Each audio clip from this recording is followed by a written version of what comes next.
In the vast, merciless Arizona desert, a lone cowboy made a choice that would change everything. When Jack Morrison found a lost child dying under the scorching sun, he had no idea his simple act of kindness would summon an army. What happened next defies belief. 100 warriors would march beside him, bound by an ancient code of honor that transforms strangers into brothers. The sun hung like a merciless eye in the Arizona sky, casting long shadows across the endless expanse of red sand and scattered sagebrush.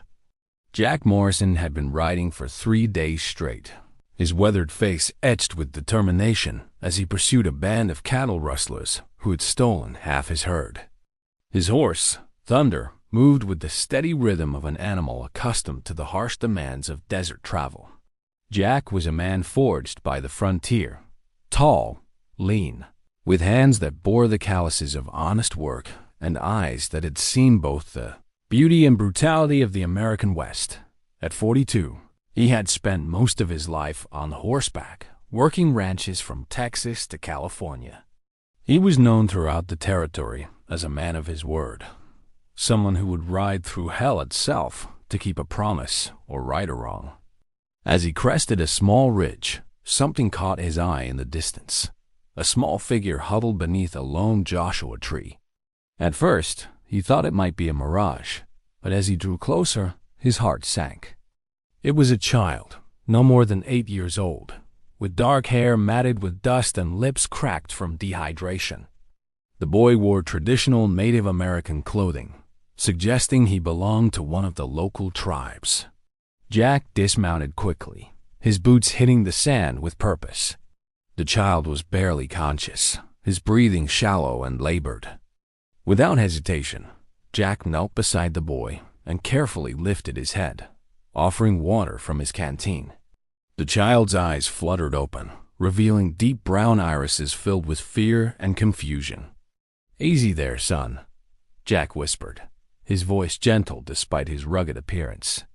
"You're safe now." The boy tried to speak, but only managed a weak whisper in his native tongue. Jack didn't understand the words, but he recognized the universal language of desperation. This child was dying, and he was miles from any settlement. The cowboy's pursuit of the cattle thieves would have to wait.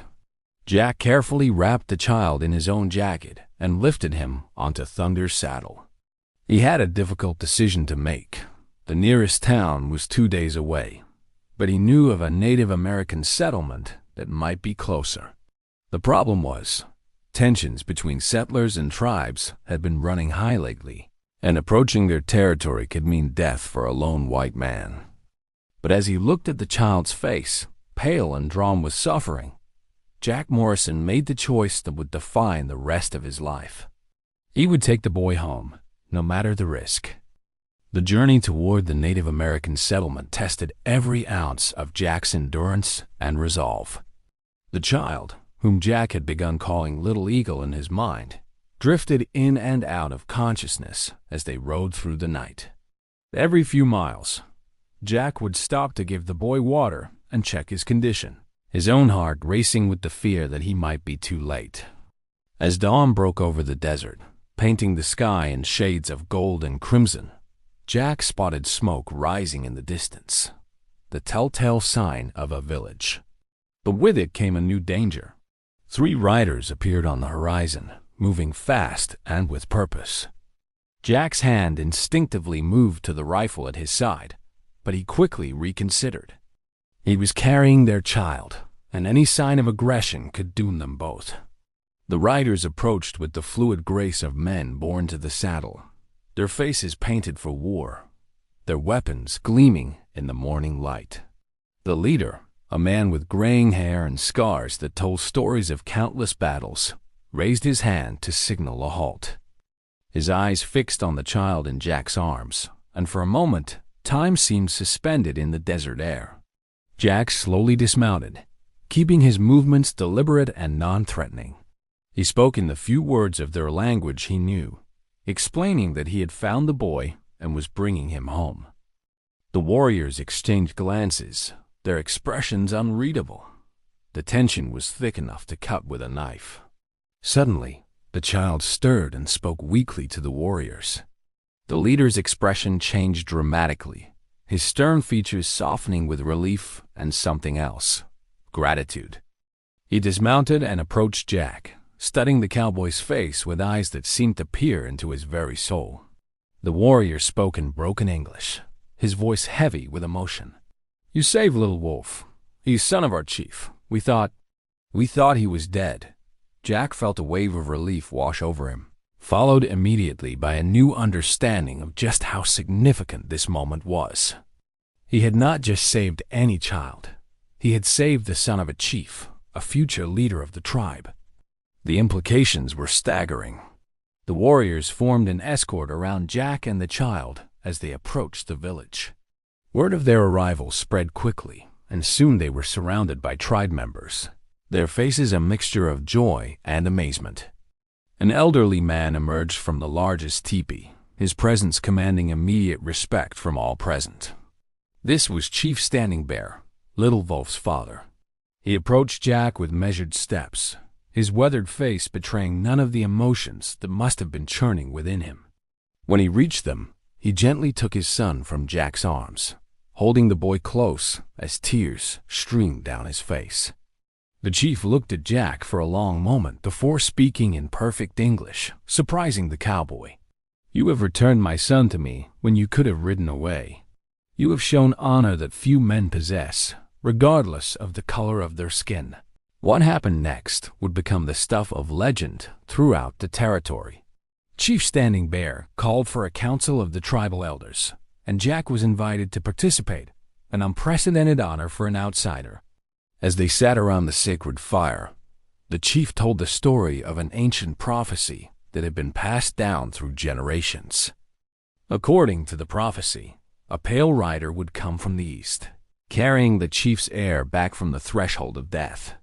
This rider would be marked by courage and selflessness, and would become a bridge between two worlds that had known only conflict. The prophecy spoke of a great alliance that would bring peace to the land, but only if both sides could find the wisdom to trust. Jack listened in amazement as the chief explained that his son had been missing for 3 days, taken by a flash flood while playing near the river. Search parties had scoured the desert, but Little Wolf had been carried miles from their territory. The boy had wandered, lost and afraid, until dehydration and exposure had brought him to death's door. "The Great Spirit guided you to my son," Standing Bear said, his eyes fixed on Jack. "This cannot be mere chance." The council of elders debated late into the night, their voices rising and falling like the wind across the desert. Some spoke of the prophecy with reverence, while others questioned whether a white man could truly be trusted. The discussion was passionate but respectful, and Jack found himself moved by the dignity and wisdom of these people he had been taught to fear. As dawn approached, Chief Standing Bear stood and addressed both Jack and his people. "The prophecy speaks not just of saving my son, but of a greater purpose. Jack Morrison, you have proven your character through actions, not words. I offer you something that has never been offered to a white man, the chance to become a brother to our tribe." The offer stunned Jack into silence. He understood the magnitude of what was being proposed. To accept would mean abandoning his old life and embracing a new one, living between two worlds that had been at war for generations. To refuse might mean missing the opportunity to bridge a gap that had caused so much suffering. But before Jack could respond, a commotion arose from the edge of the village. Riders were approaching, not Native Americans, but white men, heavily armed and riding hard. The peaceful moment was shattered as the reality of the outside world crashed back into their sacred space. The riders were led by Colonel Marcus Webb, a man Jack recognized from his reputation as an Indian fighter. Webb had a face like carved granite and eyes that burned with zealous conviction. He had tracked Jack to the village, following the trail the cowboy had left in his desperate race to save Little Wolf. "Morrison!" Webb shouted as he reined in his horse. "Step away from those savages. You're coming with us." The tension in the air became electric as warriors reached for their Weapons and soldiers raised their rifles. Jack found himself standing literally between two worlds on the verge of violence, holding in his hands the power to determine whether this moment would end in bloodshed or understanding. The choice he made in that instant would echo through history. Jack Morrison stood in the space between two opposing forces, feeling the weight of destiny on his shoulders. Behind him, Chief Standing Bear and his warriors waited with weapons ready but restrained, their trust in the cowboy evident in their willingness to follow his lead. Before him, Colonel Webb and his cavalry unit sat mounted and prepared for battle, their faces set with the grim determination of men convinced they were fighting for civilization itself.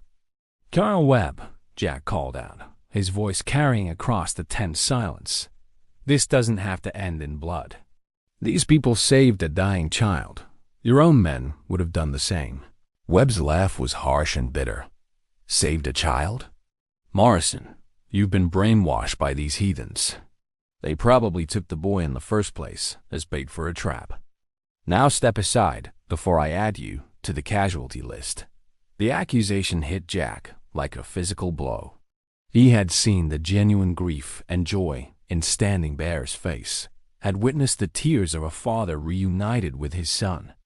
These were not the actions of kidnappers or savages. They were the reactions of a family torn apart and miraculously restored. "You're wrong, Colonel," Jack said firmly. "I found little Wolf dying in the desert, alone and abandoned by a flash flood. His father didn't even know I existed until I brought his son home." Webb's expression hardened further. "I don't care what lies they filled your head with, Morrison. These Indians have been raiding settlements for months. Word came down from the territorial governor. We read to clear this area of all hostile tribes." A murmur of anger rippled through the Native American warriors at the word hostile, but Chief Standing Bear raised his hand for silence. The chief stepped forward, his dignity intact despite the rifles trained on him and his people. "Colonel," Standing Bear said, his English precise and measured, "I know you by reputation. You are a man who values honor, even if we disagree on its definition. This man saved my son's life when he could have ridden past. Does this not speak to the content of his character?" Webb shifted uncomfortably in his saddle. Jack could see the conflict in the officer's eyes, duty warring with the dawning realization that the situation might not be as simple as his orders suggested. "My orders are clear," Webb said, though his voice lacked its previous conviction. "All Indians in this territory are to be relocated to the reservation, by force if necessary." It was then that little Wolf, barely recovered from his ordeal, stepped forward. The young boy walked to where Jack stood and took his hand, then did the same with his father. In that simple gesture, he created a living bridge between the two men, a symbol of the unity that was possible. "Tell him," little Wolf whispered to his father in their native tongue, and Standing Bear nodded with understanding. The chief looked directly at Colonel Webb. "My son says the cowboy has the heart of a warrior and the soul of a protector. In our culture, such a man is worthy of the highest honor. I have offered him brotherhood in our tribe, not as a white man learning our ways, but as a true member of our family." The words hung in the desert air like a challenge to everything Webb thought he knew about the relationship between settlers and Native Americans. Here was a white man being offered something that most people believed was impossible: full acceptance and equality in a tribal society. Jack felt the moment crystallizing around him. He realized that his answer would determine not just his own fate, but potentially the fate of everyone present. The decision would ripple outward, affecting communities and families for generations to come. The silence stretched taut as a bowstring as Jack Morrison contemplated the choice before him. Around him, two worlds waited for an answer that would either build a bridge or burn it down forever. In the distance, thunder rumbled ominously, and dark clouds gathered on the horizon. Nature itself seemed to be holding its breath. "Chief Standing Bear," Jack said finally, his voice steady despite the magnitude of the moment, "I accept your offer of brotherhood. Not because I'm turning my back on my own people, but because I believe there is room in this land for all of us to live with honor." The effect of his words was electric. Colonel Webb's face flushed with anger and disbelief, while the Native American warriors nodded their approval. But Jack wasn't finished. "Colonel Webb," he continued, turning to face the cavalry officer, "I am still the same man you knew before, a man who keeps his word and stands up for what is right. The only difference is that now I have a broader definition of what my people means." Standing Bear stepped forward and began speaking in his native tongue, his voice carrying the authority of generations of chiefs. Jack didn't understand all the words, but he felt their power. The chief was invoking something ancient and sacred, something that transcended the immediate conflict. When Standing Bear finished speaking, he translated for Webb. "I have just sworn a blood oath that binds my tribe to Jack Morrison as our brother. By our laws, any attack on him is an attack on all of us. But more than that, I have declared that his honor is our honor, and his enemies are our enemies." Webb's face went pale as the implications sank in. "You can't be serious. Morrison, you're throwing away everything. Your reputation, your future, maybe your life." But then something unexpected happened. Little Wolf ran to Jack and hugged his leg, looking up at him with eyes full of trust and gratitude. The simple gesture of a child's affection spoke louder than any words about the authenticity of the bonds being formed. "My son has spoken," Standing Bear said with a slight smile. "In our tradition, children see truth more clearly than adults. If Little Wolf trusts this man, then the Great Spirit has blessed our alliance." The storm that had been brewing finally broke, sending sheets of rain across the desert. But instead of seeking shelter, something remarkable happened. Chief Standing Bear raised his staff and let out a war cry that echoed across the landscape. One by one, his warriors joined in, their voices creating a sound that seemed to shake the very earth. Then, from the hills surrounding the village, something incredible occurred. Riders began appearing, not just members of Standing Bear's tribe, but warriors from other bands, drawn by signals that had been sent out during the night. They came in groups of 10, 20, 50, until the desert seemed alive with mounted figures. Colonel Webb watched in growing amazement and alarm as the riders assembled. These weren't just random warriors. They were representatives from tribes throughout the territory, men who had put aside ancient rivalries to witness something unprecedented. 100 warriors, Standing Bear announced, his voice carrying over the sound of the rain. One for each year that our people have fought against the white man's expansion. Today, they ride not for war, but for the possibility of peace. Jack stared in awe at the assembled host. Each warrior was a seasoned fighter, a man who had earned his place through courage and skill in battle. The sight of them assembled together was both magnificent and terrifying, a demonstration of power that few white men had ever witnessed and lived to describe. "This is madness," Webb muttered, but Jack could see that the colonel was beginning to understand the historical significance of what he was witnessing. Standing Bear turned to Jack. "Brother, these warriors have come to honor your courage and to see if the prophecy speaks truth. Tomorrow we ride with you to demonstrate that the time for endless war between our peoples can end."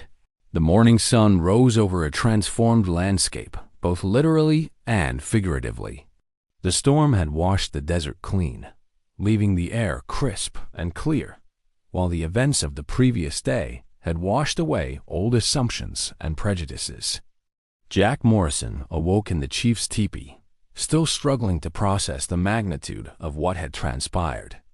Colonel Webb had spent the night in heated communication with his superiors via telegraph, the wires carrying news of the unprecedented gathering back to military headquarters.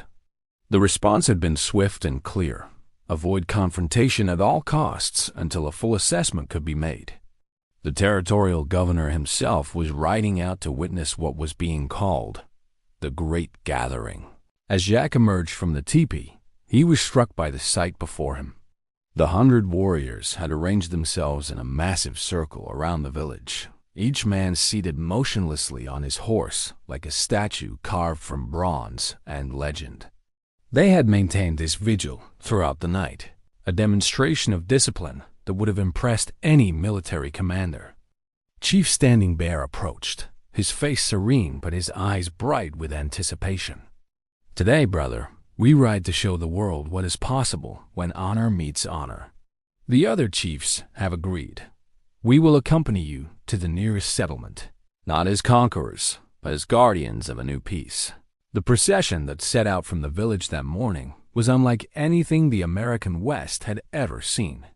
Jack rode beside Chief Standing Bear at the head of the column, with the 100 warriors arranged in perfect formation behind them. Colonel Webb and his cavalry unit followed at a respectful distance, their role transformed from potential adversaries to official witnesses. Word of their approach spread like wildfire across the territory. Settlers emerged from their homesteads to watch the unprecedented parade, their faces reflecting a mixture of fear, wonder, and hope.